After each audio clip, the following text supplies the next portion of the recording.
Merhabalar, Yükselli Örgülere hoş geldiniz. Gördüğünüz bu rengarenk motiflerle şimdi çok güzel kısa bir kazak öreceğiz. Yani crop. Bu gördüğünüz renkleri kullandım ama siz tabii ki istediğiniz renkleri kullanabilirsiniz. Şöyle 5 motif koyu pudra rengi çalıştım. 5 motif açık pudra rengi. Üçer tane de işte kırmızı, mor ve sarı çalıştım. Burada 19 tane motif var. Son 20. motifi şu kırmızıdan bir tane daha örerek tamamlayalım. Yani kırmızıdan 4 motif çalışmış olacağız. 3 tane mor, 3 tane sarı, 5 tane de pembelerden 5, 10. Yani toplam 20 tane. Ve motiflerin genişlikleri de 17 santim. Bu arttırılabilir. Bedeninize göre arttırabilirsiniz. Daha ince iple örerseniz daha küçük motifler elde edersiniz. Yani ipleri çalışarak ve bedeninizi ölçerek kendi ölçünüzü bu motif genişleterek ya da ince ip kullanarak daha küçük motif örerek bunu ayarlayabilirsiniz.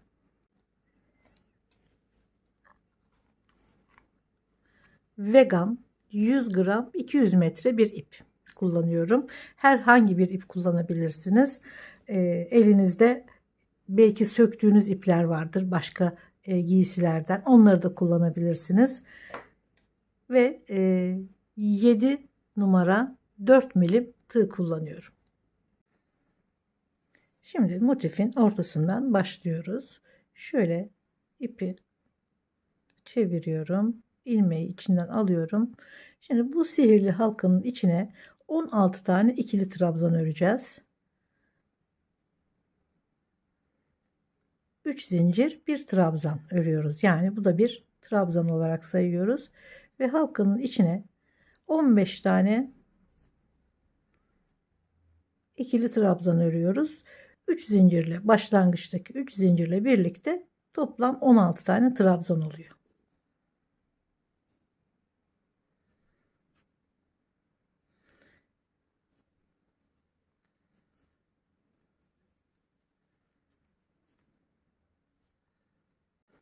Şuradan ipi çekiyoruz. Şu ortayı, boşluğu küçültüyoruz ve 3 zincirin üçüncüsüne sırayı bağlıyorum.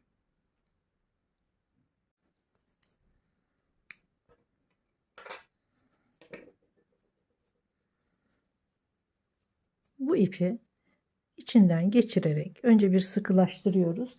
Daha ince bir tığ kullanıyorum.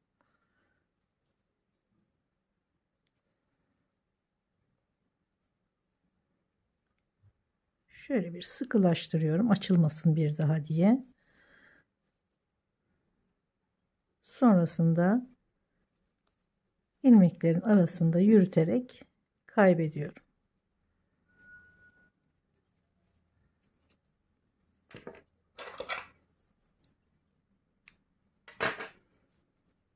Bu ipi örerken örgünün arasında bırakıyoruz. Böyle herhangi bir yerinden başlayacağız. Bir ilmek sıkılaştırıyorum ve bir tane sık iğne örüyorum. Şimdi bu sık iğnenin üzerine 1 2 3 4 5 6 ve 7 tane zincir çekiyorum. Bir zincir öncesine yani 6. zincire bir sık iğne. Sonra diğerine 2, diğerine 3, diğerine 4,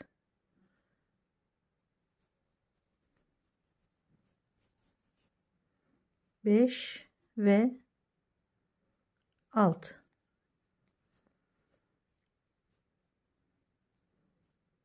Hemen yanındaki trabzanın üzerine bir sık iğne. Bir sık iğne daha örüyorum. Şimdi bunun da üzerine gene 7 zincir, hemen yanındaki zincire, yanındakine,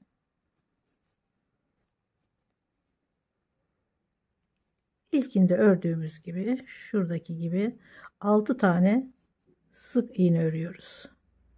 4, 5 ve 6. Hemen yanındaki ilmeğe bağlıyoruz. Sonra yanındakine bir sık iğne daha. Bunun da üzerine gene 7 zincir,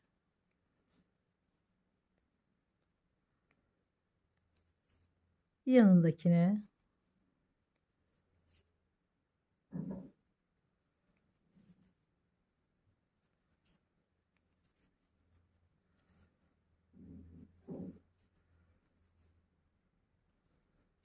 beş ve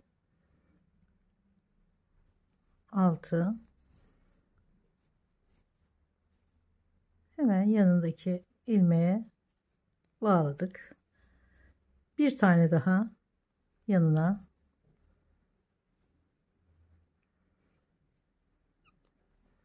bunun da üzerine gene 7 zincir çekip 6 tane sık iğne örüyoruz. Tamamı 8 tane oluyor.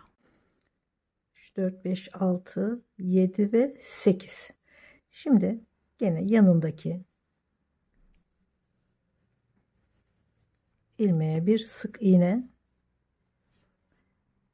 başladığımız noktadaki şu sık iğneye sırayı tamamlıyoruz. İlmek kaydırarak. Bir zincir çekip şurada ördüğümüz 6 tane sık iğnenin dip kısımlarına batarak örüyoruz. Şurada gözüküyor zaten sık iğnenin dibi. Hemen oraya bir tane sık iğne, sonra yanındakine bir tane yarım trabzan, yani dolayıp bir kere de alıyoruz. Bu yarım trabzan oluyor. Sonra yanındakine ikili, bir tane daha yanına,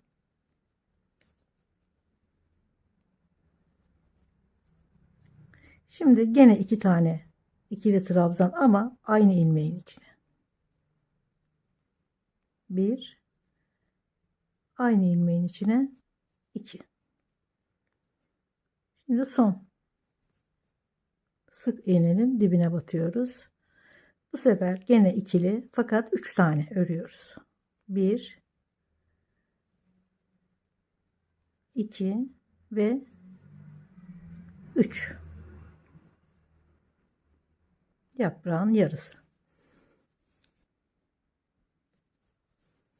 Şimdi diğer tarafa da aynı bu şekilde ters küçülterek örüyoruz.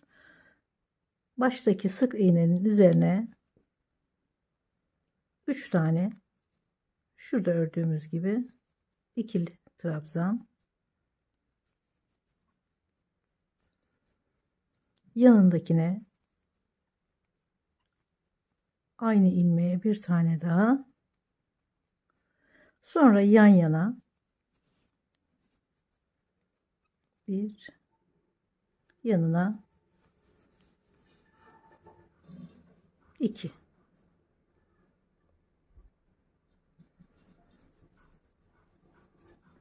Bir tane yarım trabzan, bir tane de sık iğne ile bitiriyoruz. Ortada bir tane sık iğne var. Oraya gene sık iğne ve gene şuradaki sık iğnelerin dibine batarak devam ediyoruz. İlk sık iğneye bir sık iğne, ikinciye yarım trabzan, sonra ikili. Bunlar yan yana örülüyor. Bir tane daha.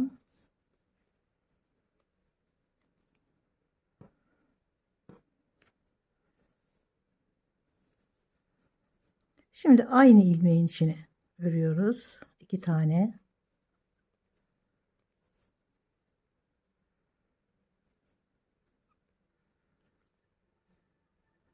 Son ilmeğin içine de 3 tane. 1, 2 ve 3. Şimdi bu tarafın örgüsünü örüyoruz. Baştakine 3.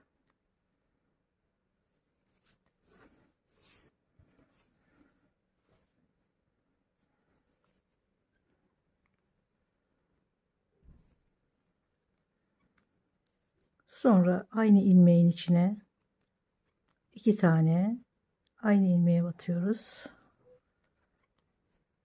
Sonra yan yana 2 tane yanına.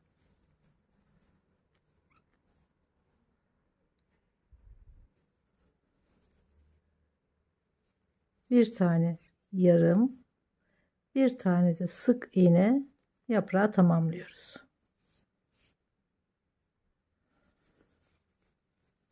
Ortadaki sık iğneye bir tane sık iğne ve gene en baştaki sık iğnenin üzerine bir sık iğne doluyorum. Yanındakine yarım trabzan, yanındakine ikili, yanındakine bir tane daha ikili ve yanındakine çift batıyoruz. Ve yanındakine 3 kere batıyoruz. 1, 2 ve 3.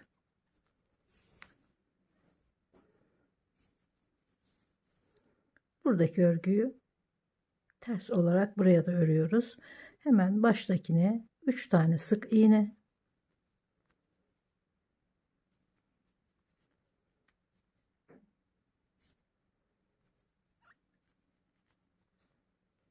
yanındaki ilmeğe 2 tane sık iğne aynı ilmeğe,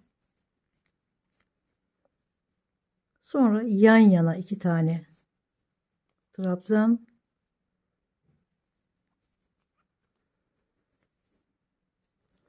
ve bir yarım trabzan, bir sık iğne, ortaya da bir sık iğne. Sonra bu tarafa geçiyoruz. Burada ördüğümüz örgünün aynısını diğerlerine de örerek tamamlıyoruz. Bütün çiçekleri ördükten sonra yanındaki sık iğnenin üzerine sırayı tamamlıyoruz ve yan tarafa bir ilmek kaydırarak ipi kesiyoruz.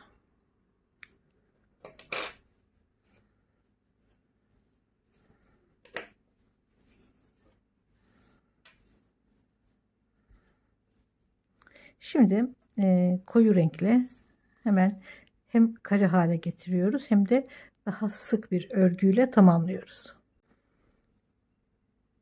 Şöyle bir ilmek sıkılaştırıyoruz. Çiçeğin herhangi bir yerinden başlayacağız. Şu ortada bir tane sık iğne vardı çiçeklerin arasında. Tek sık iğne. Bu şekilde alıyoruz.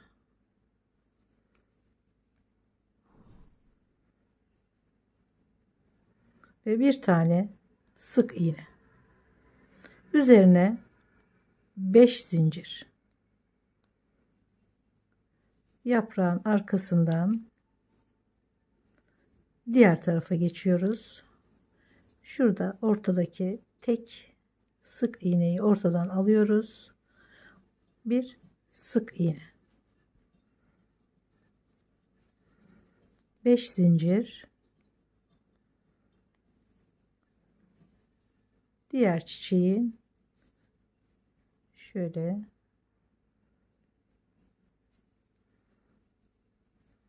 bir sık iğne, 5 zincir,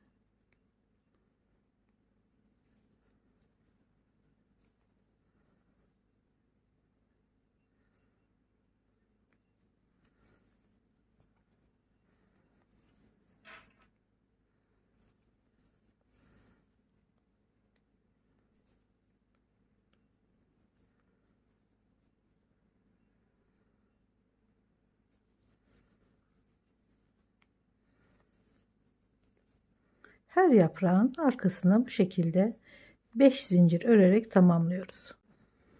Son yaprağı gene 5 zincirle geçiyoruz. Başladığımız noktada şurada bir sık iğne örmüştük. Sık iğnenin üzerine sırayı tamamlıyoruz.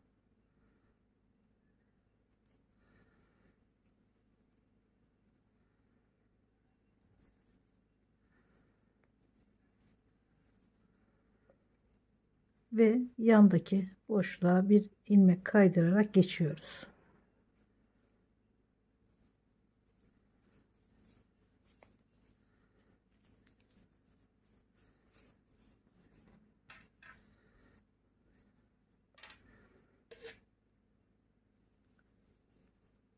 İlmek kaydırarak yan tarafa geldik. 1 2 3 zincir ve ikili trabzan. 2 tane trabzan oldu. Bir tane daha 3. Şimdi 2 zincir, 3 trabzan daha.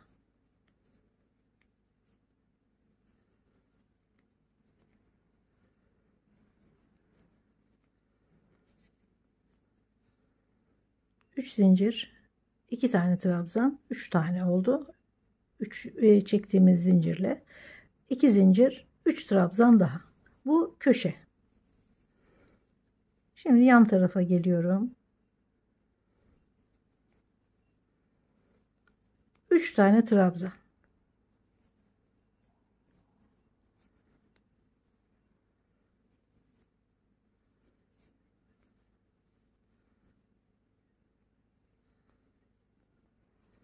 Şimdi diğer köşeye geldik. Gene 3 trabzan,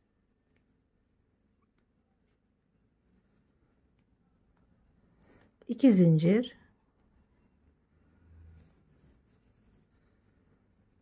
3 trabzan.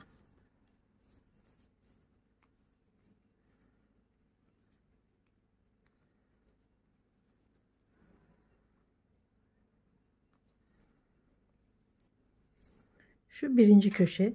Şimdi ikinciyi ördük. Yan tarafa geçiyoruz. 3 trabzan.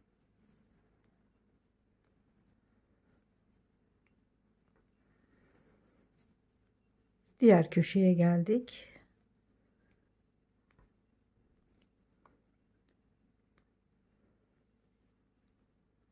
Üç trabzan, 2 zincir, 3 trabzan.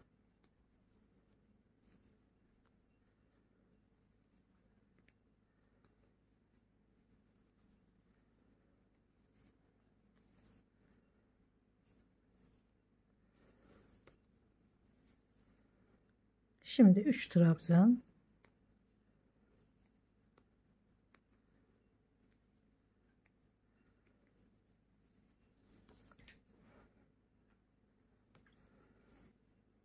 köşeye örüyoruz.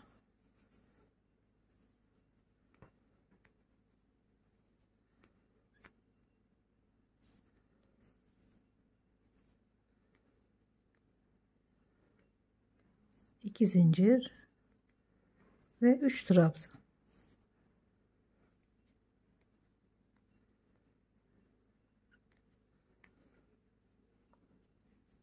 Son boşluğun içine 3 trabzan.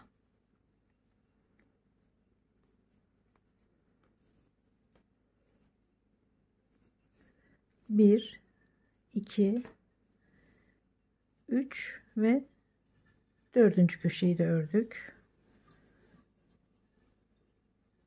Başladığımız noktada yani üçüncü zincirin üzerine sırayı bağlıyoruz.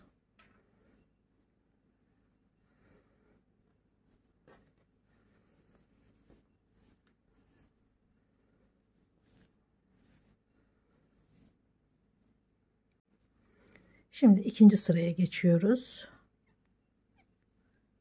3 zincir,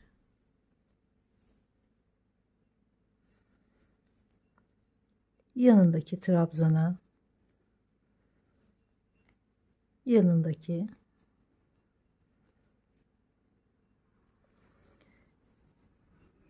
şimdi köşeye 3 trabzan,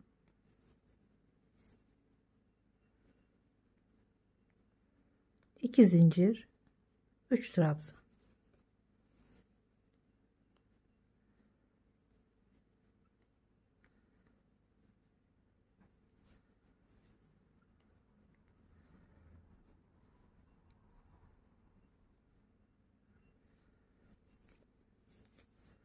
Devam ediyorum. Şuradaki ilk trabzanı atlamayalım. Her birinin üzerine bir trabzan örerek devam ediyorum.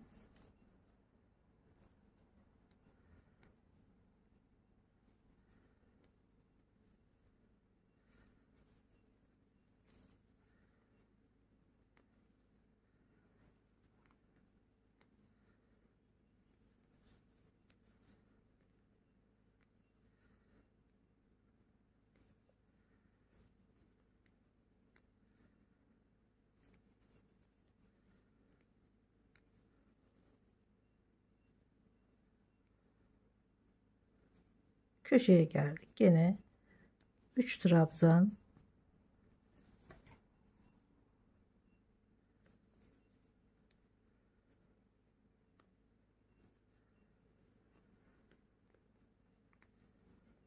2 zincir, 3 trabzan.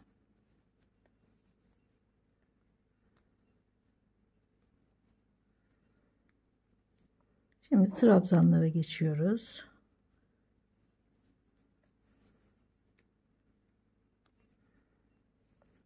Şöyle çekelim.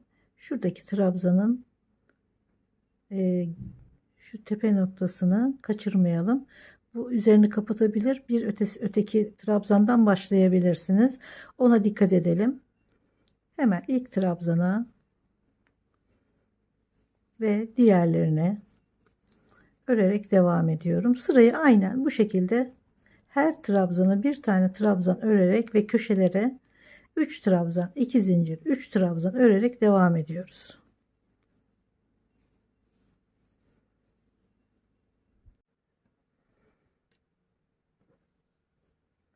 Şimdi 3. sıraya geçiyoruz.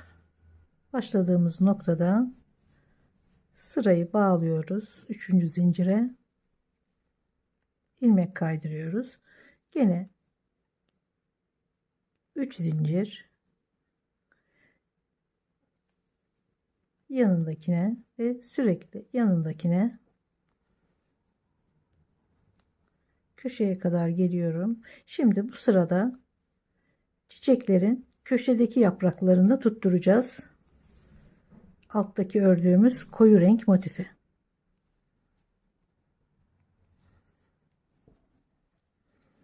Şöyle köşeleri denk gelen yaprakları. Bunu bu arada kalanları da bir sıra sonra, yani bu sıradan sonraki sırada da aradaki yaprakları birleştireceğiz. Şunları şöyle ve şöyle tutturuyoruz. Ortaya önce bir tane trabzan, sonra çiçeğin ortasına ve motifin ortasına batarak bir trabzan, sonra gene ortaya batıyoruz. 3 tane trabzan köşeye. Şimdi diğer 3 taneyi örüyoruz. Araya 2 zincir, önce motifin içine Sonra hem çiçeğe hem motifin köşesine, sonra tekrar motifin içine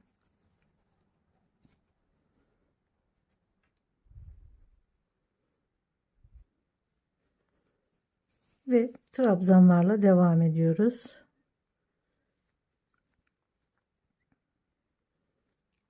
İlk trabzanın üzerine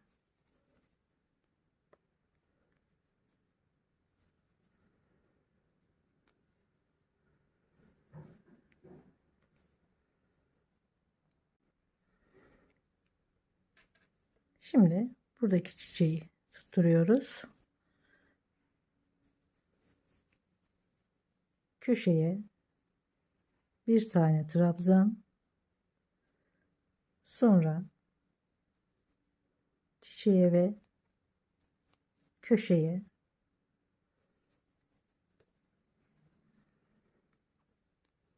sonra sadece motifin yani köşeye 3 tane trabzan, 2 zincir, gene köşe örüyoruz tabii ki. Bir tane köşeye yani motife, bir tane hem çiçeğe hem motife, bir tane sadece motife.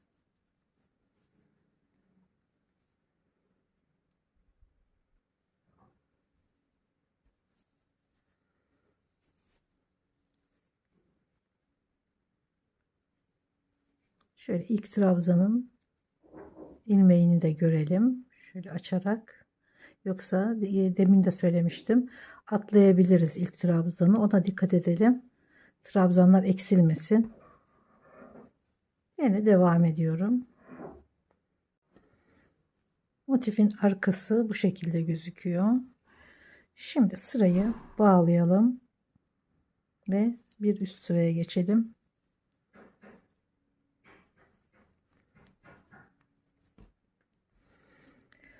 Köşeleri tutturmuştuk. Şimdi aradaki yaprakları tutturacağız. 3 zincir, yanındaki ve diğerleri.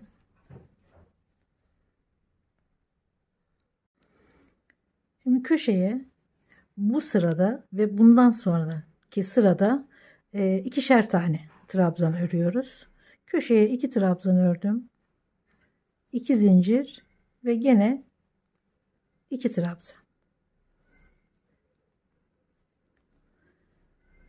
Şimdi bu sıradan sonra bir sıra daha örüp zaten motifi bitiriyoruz. Bu son 2 sırada köşeler 2 trabzan olacak. Daha önce denedim. Biraz şuradaki trabzan sayısı yoğun geldi.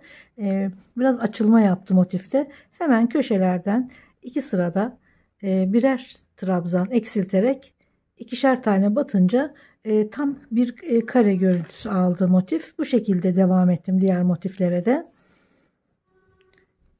Şimdi ikişer tane ördükten sonra gene trabzanlarla devam ediyoruz ama ortasında çiçeğin yaprağını tutturacağız. Şu köşedeki 2 zincirden sonraki bu tarafa ait olan trabzanları sayıyoruz. 2, 4, 5,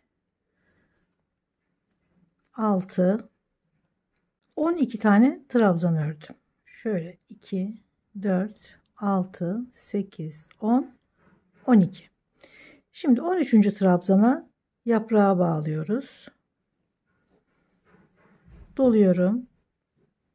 Şuraya batacağız hemen yanındaki ilmeğe. Şöyle ortadan alıyorum çiçeği ve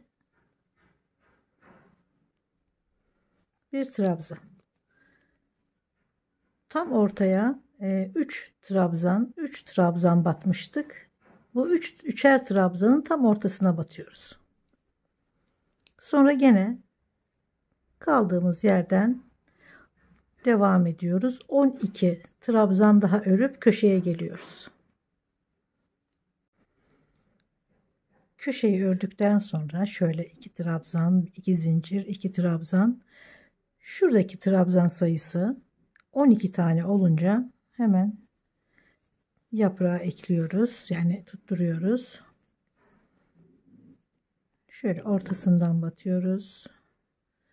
Sonra bir arkadan yaprağı bağlıyoruz ve hiç ilmek atlamadan tekrar 12 trabzan örerek köşeye geliyoruz.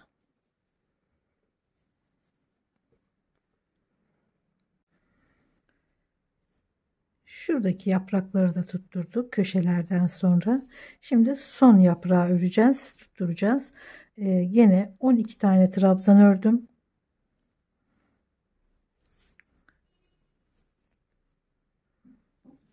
Şöyle ortadan ve ortadan tutturdum. Yanındaki trabzana bir trabzan ve sırayı bağlıyoruz. Bitirdik. Bir sırada sadece trabzan olarak örüyoruz. Çiçek yapraklarını altta ördüğümüz şu motife hepsini tutturmuş olduk.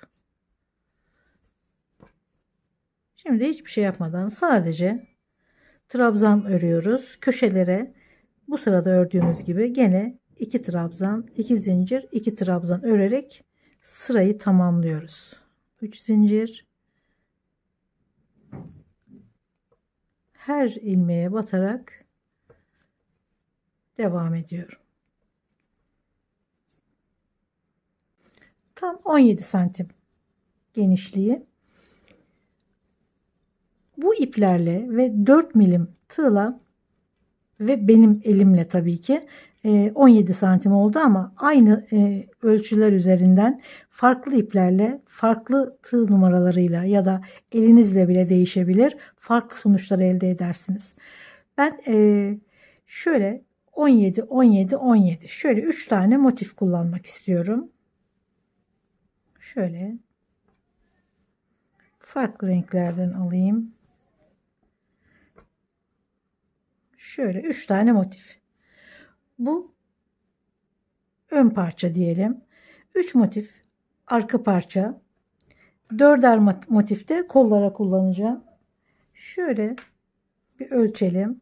Bunu eklerken de biraz mesafe olacak. 50 santim, 50-51 santim. Şimdi bu da 38 bedene kadar olabileceğini düşünüyorum. Tabii ki beden ölçüleriyle alakalı. Yani 34-36'ya çok rahat olur. Biraz daha büyürse 38'e de çok rahat olur. Hatta bu haliyle bile olabilir.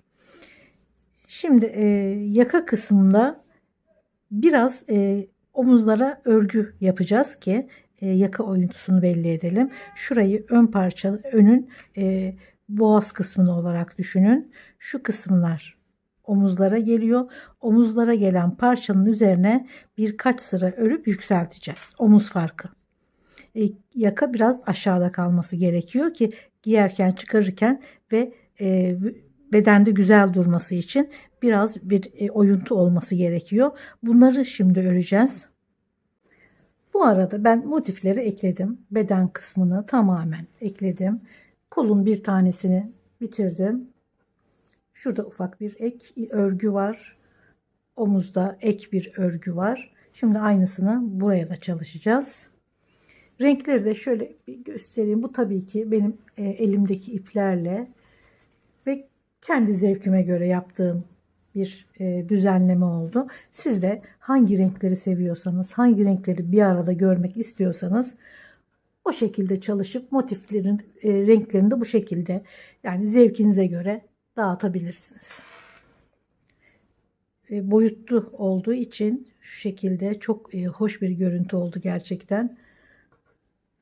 Şimdi şuradaki çalışmayı hemen birlikte yapalım. Ama ondan önce diğer kolda motif eklemeyi hemen çalışalım. Hem eklemiş olayım hem de nasıl eklediğimi göstereyim. Şimdi bu koyu renk. ip olduğu için bunu açık renkle göstermek istiyorum ki daha anlaşılır olsun. Şöyle bir ilmek hazırlıyoruz. Şimdi şu motifi anlatayım önce. Örgüyü örerken nasıl özen gösteriyorsak muntazam olması için, aynı şekilde ek yerinin de çok muntazam olması gerekiyor. Şimdi bu motifin ortasında 2 tane zincir var. Ek yeri çok muntazam bir şekilde ilerlemesi için bu 2 zincirin bu kenara yakın olanı buraya ait.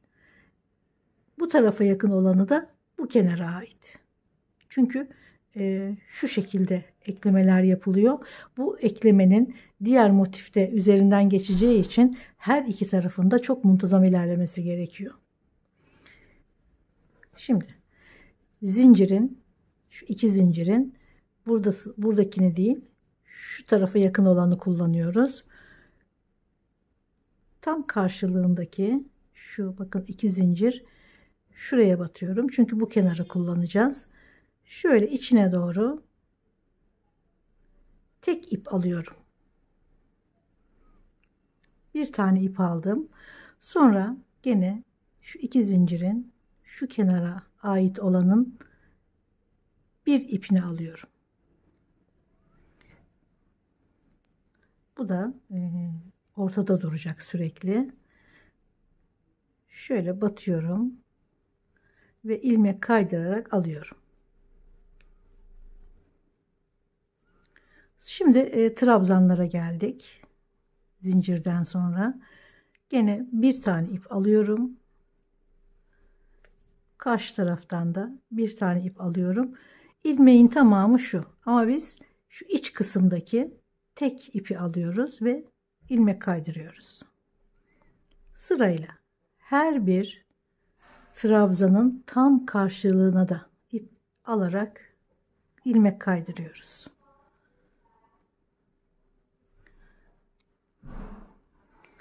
Şöyle karşılığından ilmek kaydırıyoruz. Çok gevşek bırakmayın, çok da sıkmayın. Olduğu gibi bırakın ipi. Çok sıkarsanız dikiş yeri kasar, hatta motifleriniz bile küçülebilir. Zaten eklediğiniz zaman bunu fark ederseniz çok dengesiz bir kazak olur. Bunun dikiş yerlerindeki hatayı hemen gösterir zaten. Çok da bol bırakmayın. O da güzel durmuyor. Şöyle bir tane ip alıyorum. Karşılığında bir tane ip alıyorum ve ilmek kaydırıyorum.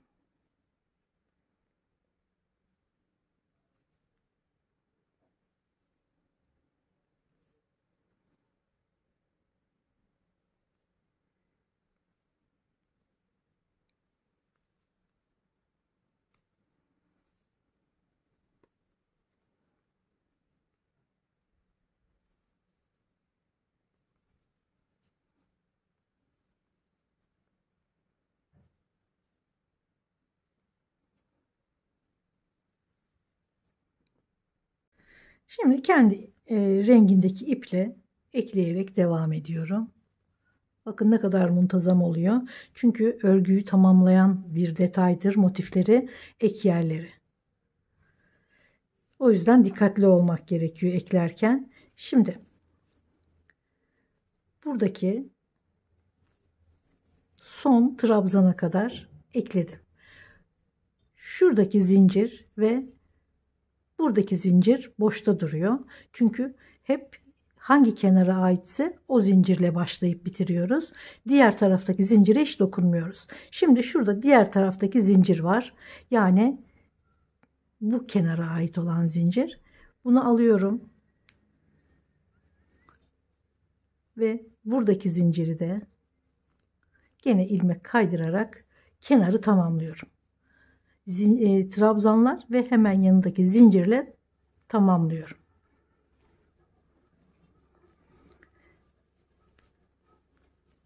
Şimdi şuradaki şöyle gelen bir Burada da bakın tam karşı karşıya geliyorlar. Oraya da bir tane ilmek batıyorum. Çünkü oradan direkt diğer motife atlarsak gene bir büzme yapıyor. Mutlaka burada da bir örgü yapmamız gerekiyor.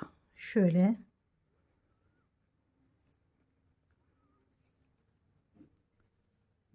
bir ilmek de tam orta yere, şu ipin ortasına batarak yapıyorum. Sonra bakın zincir zaten gözüküyor. Bir tanesini örmüşüz şu eklemeyi yaparken. Şuradaki duruyor. Hemen oraya batıyorum ve buradaki zincire batarak bir öteki tarafa geçiyorum. Şimdi trabzan,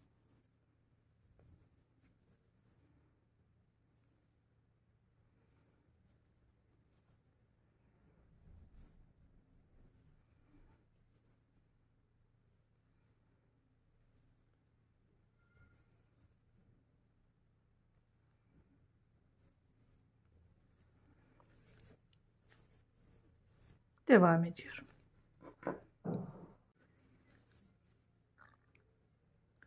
Zincire batıyorum en son. Bir de buradaki zincire ve ilmek kaydırarak tamamlıyorum. Bu tarafa ait olan hiçbir ilmeğe, buradaki zincir dahil, batmıyoruz. Sadece dümdüz bir yol izliyoruz. Gayet güzel bir ekleme şekli olduğunu düşünüyorum. Şimdi ipi koparıyorum. Kolun birleştirmesine geçiyoruz. Kolun birleştirmesinden önce tabii ki önce omuz. Ben buraya 1 2 3 sıra ördüm. Şimdi aynı örgüyü buraya da örüyorum. Şöyle bir omuza doğru bir yükselti yapacağız. Yaka kısmı aşağıda kalacak.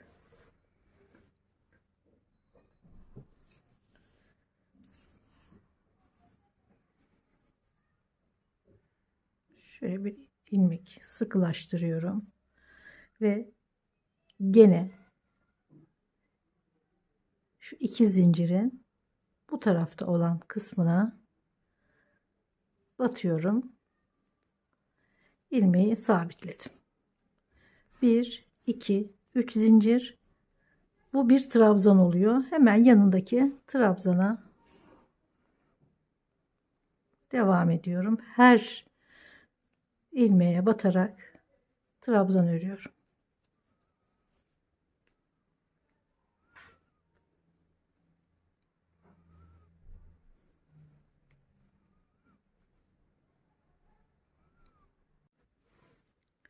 Motifin gene trabzanın yanındaki zincire batarak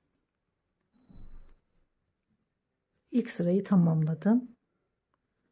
Köşedeki zincirden diğer köşedeki zincire kadar. Şimdi 3 zincirle ikinci sırayı örüyorum. Her ilmeğe trabzan. Bir sıra daha örüp tamamlıyorum. Omuz kısmını tamamladım. 3 sıra bir taraftan, 3 sıra bir taraftan örüp aynen motifi birleştirir gibi birleştirdim. Her iki tarafta bu şekilde tamamlandı. Şimdi kol evi için şu motifin köşesinde bir zinciri her zaman bir trabzan olarak gördük. Çünkü hem örerken hem birleştirirken bu zinciri de bir ilmek olarak gördüğümüz için oradan başlıyorum saymaya. Köşede 1 2 3 4 5 6 7 8 9. trabzanın üzerine iğne taktım. Her iki taraftan da aynı şekilde. Şu mesafeye kolu birleştireceğim.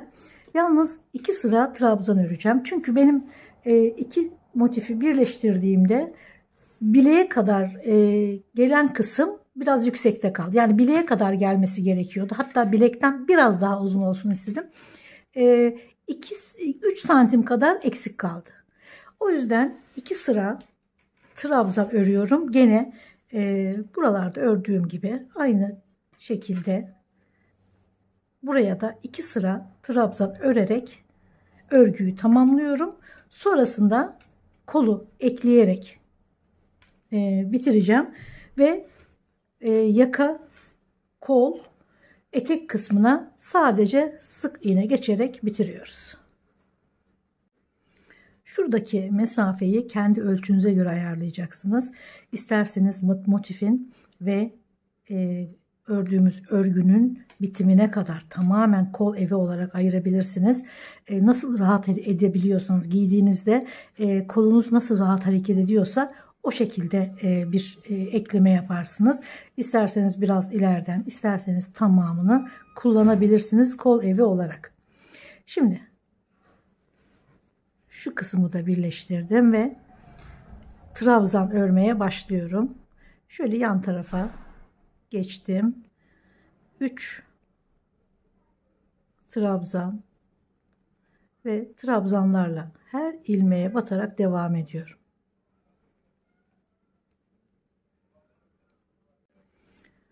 Trabzanların üzerine bir trabzan örerek şu ek yerine geliyoruz. Sonra ek yerinde şu trabzan aralıklarına da zaten 3 sıra örmüştük.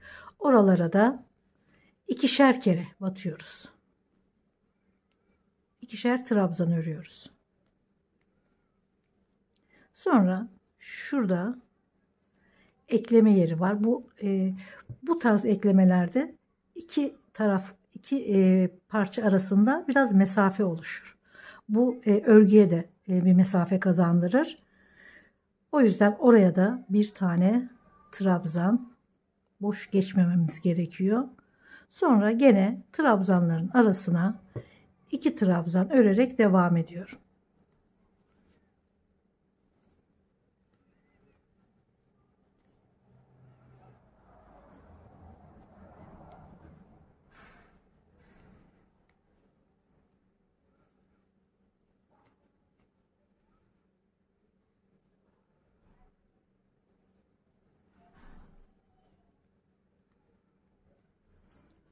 Şimdi köşede biliyorsunuz bir zincir ilmeğimiz var. O yüzden oraya bir tane batıyorum.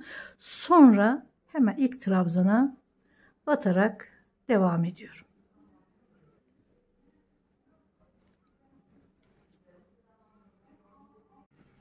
Şimdi koltuk altındayız. Başladığımız noktadayız yani. Şuradaki 3 zincir trabzan örmüştük. Üstteki 3. zincire sırayı bağlıyoruz.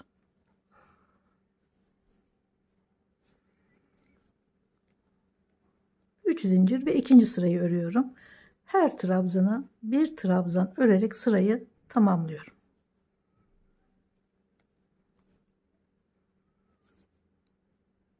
Evet, iki sırayı da ördükten sonra şimdi aynen motifleri nasıl birleştirdiysem burayı da aynı şekilde birleştiriyorum. Kol evi genişliğini de hemen ölçüyoruz. 18 santim. Bu tabi sizin kendi ölçünüzle alakalı. Buradan bunu ayarlayabilirsiniz. İsterseniz daha aşağıdan daha geniş bir kol evi ya da motifin başlangıcından bunu kendi ölçünüze göre ayarlayacaksınız. Şimdi son sık iğne örgülerinde tamamlayıp bitirelim. Şurada ek yeri var. Şu 3 sıra örüp eklemiştik. Buraya hemen ipi takıyoruz ve sık iğneleri örüyoruz. Şu ek yerinden başlayalım. Bir sık iğne. Sonra trabzanın şu arasına 2 tane, diğer trabzanın arasına 2 tane, diğerine. Şimdi tam köşedeyiz. Buraya doluyorum. Köşeye batıyorum. Sonra şuradaki ek yerine batıyorum. ve diğer köşeye 3 tane ilmek aldık. Bir bu köşe, bir ek yeri, bir diğer köşe. Hepsini birden çıkartıyorum. Şurayı bir yumuşattık dönüşü. Yani bu kadar net bir köşe değil, hafif bir yuvarlattım. Ve trabzanın üzerine ve diğer trabzanların üzerine birer sık iğne örerek devam ediyorum.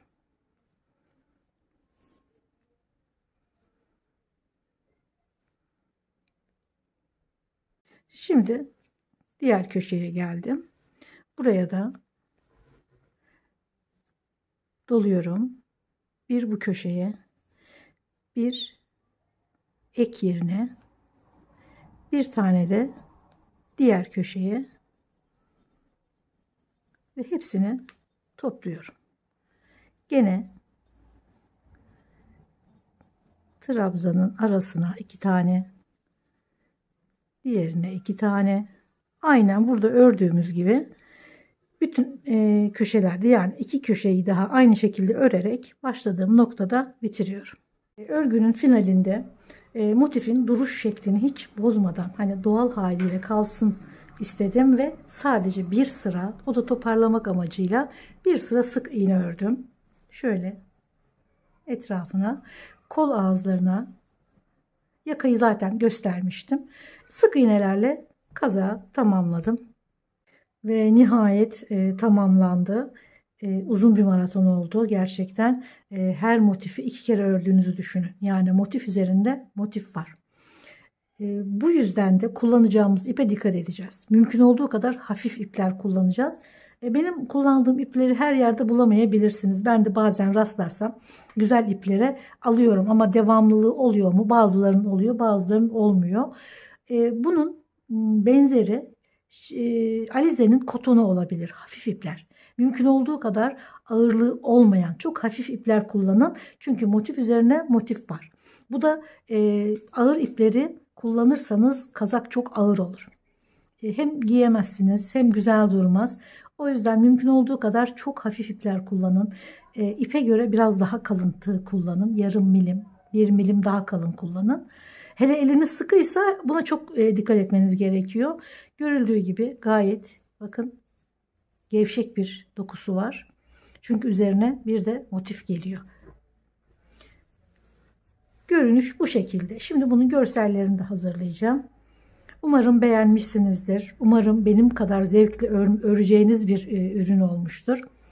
Videolarımı beğeniyorsanız, bundan sonrakileri de izlemek isterseniz beğenmeyi ve abone olmayı lütfen unutmayın. Görüşmek üzere. Hoşça kalın.